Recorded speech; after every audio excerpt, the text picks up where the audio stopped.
266 yudo tuo mar kahera e pachoka 14 to wito ngimagi ma kalore kod lipot mar piny owacho ma oyang kawuono e kinde nyasi mar kedo kod tuo mar kahera manobagi boma ma Nairobi. Joma Chuo otelo e kwan ni ka kuom ji 10 man kod kahera 6 gin Chuo kalore kod omenda ma ong'ad kod piny owacho ma Amerika e siro thieth mar kahera. Piny owacho ikwayo mondo oyang chenro magin go e dhi nyime kod chiwo thieth mar kahera ne jopiny.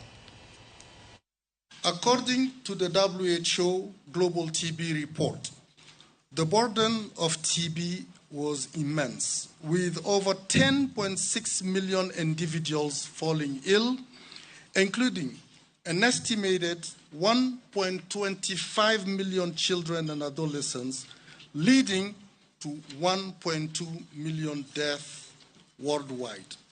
Ladies and gentlemen, again, 1.2 million deaths worldwide.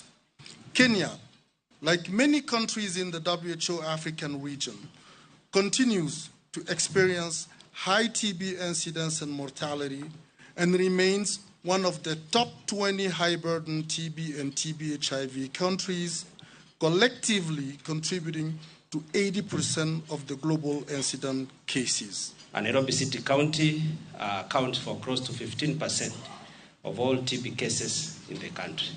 That's a huge percentage from a single county. Of this, we have close to 1,200 children who were diagnosed with TB in the year 2024.